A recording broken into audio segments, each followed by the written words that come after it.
What's up, everybody? I'm Tube Tycoon, and as always, thanks for clicking on my video. This week we're doing a review on that 2020 Toyota Rav4 and Lunar Rock. I'm a passionate Toyota enthusiast. I've owned my Tacoma for almost 8 years now. I've had this Rav4 as a rental car for about 3 weeks.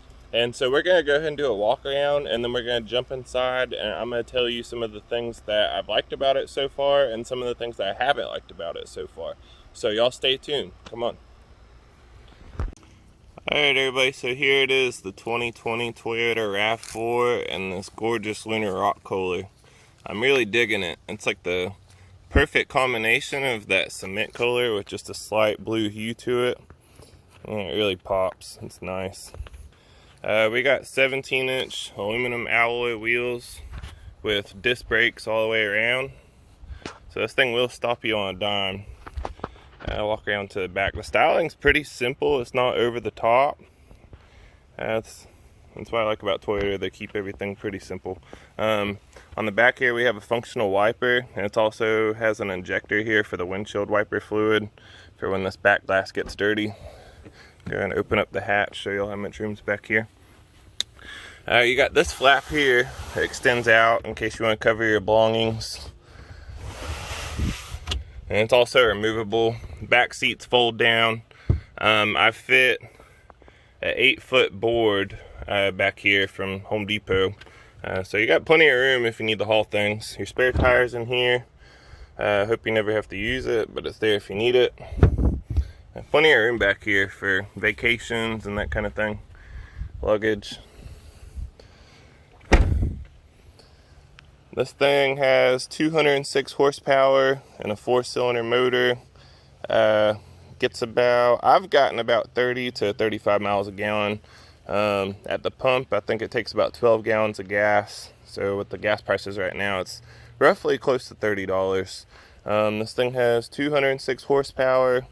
Roughly about 3,400 pounds curb weight. So you put this thing in sport mode and you will have no problem getting to soccer practice on time. It'll definitely move for sure. So we'll go and open up the front seat here. Pretty nice standard interior. We'll go over the features here in a little bit. I mean, it's not Mercedes-Benz quality, but it's built to last, and that's another thing I like about Toyota. We'll open up the back seat, show you all how much room we have back here. And I'm 6'4", so I have my front seat all the way back, and this is what we're left with here. And Shaquille O'Neal can't fit back here, but I'd say it's plenty enough room for the average size adult or children. They can sit back here comfortably. And so we're gonna go ahead and jump in the cockpit, and I'll show you all some of the features and the things that I like and dislike about the car. Alright everybody, welcome to the cabin of the 2020 Toyota Rav4. It's nice in here, I like it. Excuse the mess, I've neglected it the past couple weeks. But let's jump into the features of this car, guys. We got a lot to cover. So some of the relatively new safety features that Toyota's added on their vehicles here recently is the lane assist now, and the active radar technology. So you can deactivate these features by the push of a button here on your steering wheel. And so the lane assist here is, you turn that on and it pops up on your information display. And so what this feature does is it senses the lines on the shoulder of the road and in the middle, the middle of the road to prevent you from swerving off the road or into oncoming traffic. It basically keeps you in your lane. Now I do like this feature as an example of like open highway driving. If you're on the interstate for extended periods of time and you become relaxed a little bit and you're kind of drifting off the road, shouldn't be doing that, but this is there to help protect you from that. However, I do feel like for those of you who drive around mountain curves and canyon roads and that kind of thing, this feature can be a nuisance. You can comment below and let me know what your inputs are. I live in Florida, so obviously the roads here are pretty flat and straight. But I feel as if, if you're going around a sharp curve, this thing will push your steering wheel to correct you if you get too close to the median or the shoulder of the road. And, if you're going around hairpin turns consecutively over and over, it's going to get pretty annoying really fast, I think. And so that's my thoughts on that. The next feature we have is this radar cruise control technology. I'm not really sure what the name of it is, but you can turn that on and off as well. And I do really like that feature because it keeps you a safe distance when you're in cruise control from the vehicle in front of you, and it can detect other objects if they come into your path. The car will slow itself down to a safer speed, and it will even stop the vehicle to a complete stop. For example, if you come up to a red light and you're not paying attention, this will stop you. It does it pretty hard, but yeah, guys, so I do like that feature. However, in the example that you live in a large metropolitan city and you gotta be a defensive driver. People in South Beach know what I'm talking about. If you're driving on I-95 during rush hour, you gotta get close to people. It kind of looks like a NASCAR race. You got people on your bumper, and it's pretty chaotic.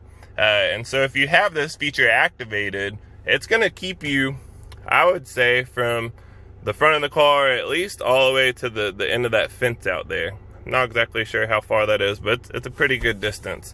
And so it's going to slow you down, and then you're going to have other angry drivers that's late getting the Starbucks in your rear view, and it's not good. But I would say, like, if you're on a vacation trip and you're driving down the interstate and you're becoming relaxed at driving and you need that extra protection to be able to stop you if you're not paying attention, it can be a good thing.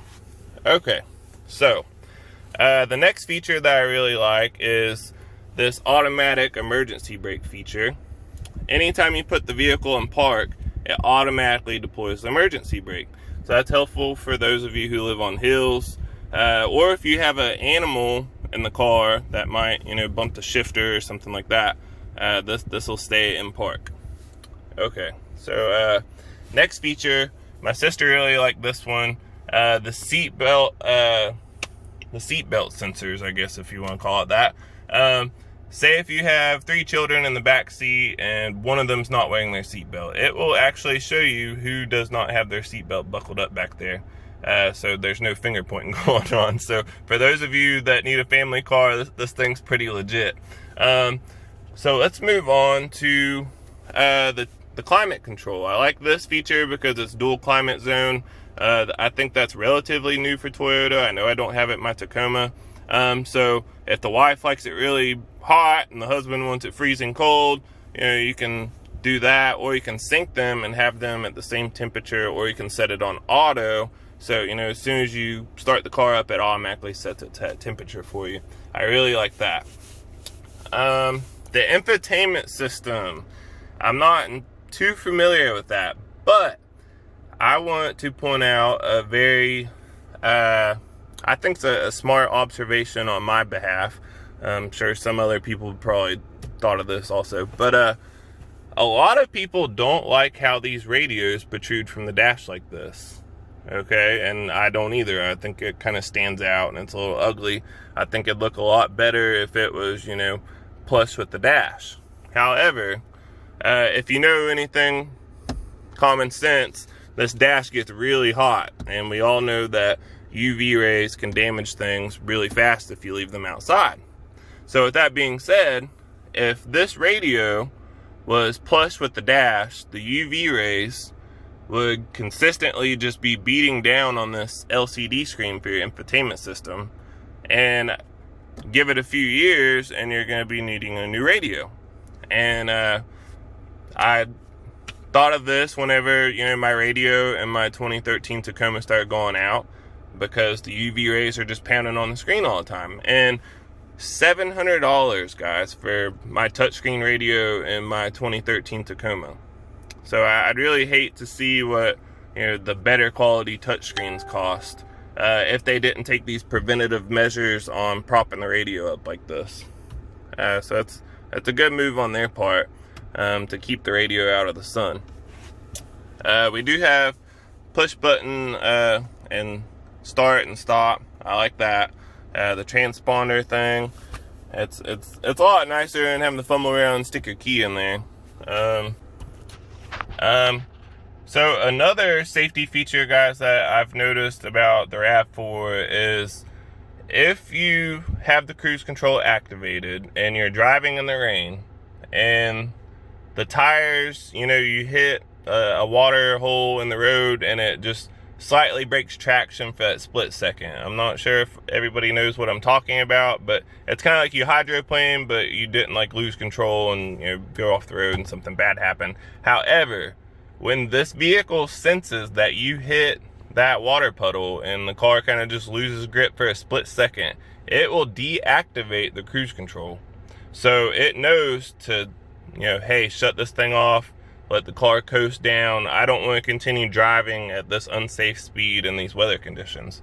And so I thought that was pretty cool because, you know, it kind of prevents reckless driving and it could save your life. So I really appreciate that feature.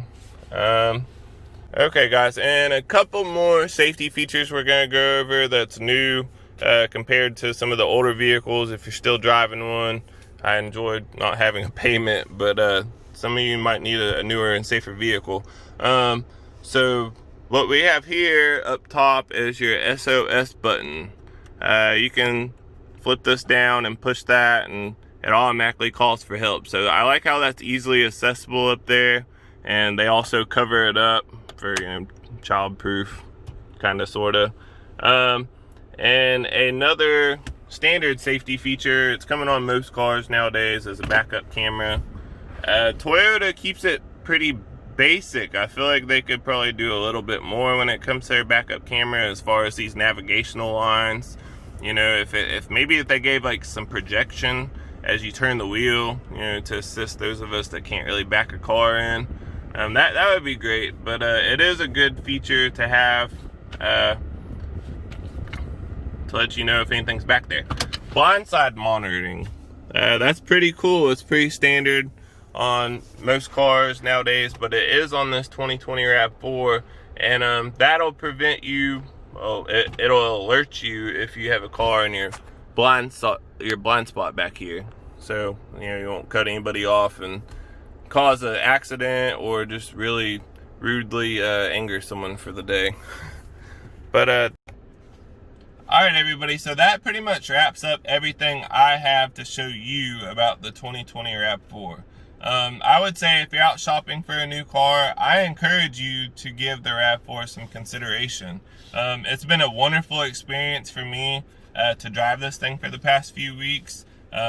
Overall, I really enjoy it as a car. It seems safe, it's appealing, it's agile, and overall it just seems like a good car for commutes and vacations and a family. And the things that I like about Toyota is I know they're dependable, they're reliable, and they hold their equity extremely well. And I really appreciate their development processes. You know, they spend a long time developing things, and they only put what's tried and true in their vehicles. They're not so much worried about the latest and greatest features to please people. They don't want to put anything in their car that they know is not going to last a long time. And I appreciate that thought, and it goes a long way whenever you plan to hold a vehicle for, you know, longer than a few years. And so I really like this car overall. A big thing that stood out to me is the accessibility. I like this as a family car because it's easier for people to get in and out of.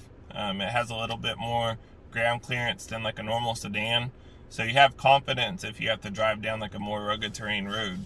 If you're on like a vacation, you know, you have to go down like a rocky or a dirt road kind of thing. And so that's my thoughts on the RAV4, guys. I have one request for y'all. if you're shopping around for one of these, I know prices can be different demographically, and to help each other out, comment below what prices that you've come across so far, so we can compare apples to apples. And also feel free to subscribe. I'm gonna do my best to get better and better with the videos. If there's anything in particular y'all want to see, a subject or something, I'll try and do the best I can with that. So thanks for watching, guys. I hope y'all enjoyed it. Comment below if y'all have any questions. I'll try and get back to you. Thanks.